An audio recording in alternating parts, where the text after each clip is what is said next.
How to transfer crypto from bitget wallet to bitget exchange on PC. Now, to be able to do that, make sure you are logged into your bitget exchange account and you have the bitget wallet extension on your browser and you are signed into your account on it. Now, after that, open your bitget wallet extension and click on send.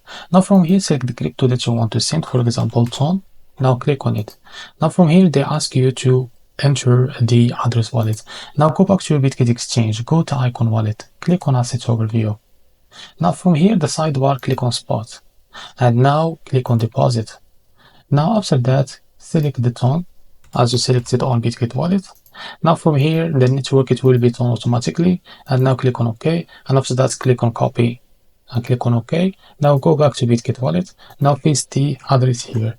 Now transfer the amount into how much you want to send. Now the memo, you don't need it because we copied the special address from bitget of the PON network. Now after that, and you are ready to go, click on next. So this is how to transfer crypto from bitget wallet to bitget exchange on PC. If you find this video helpful, please like and subscribe. See you in the next video.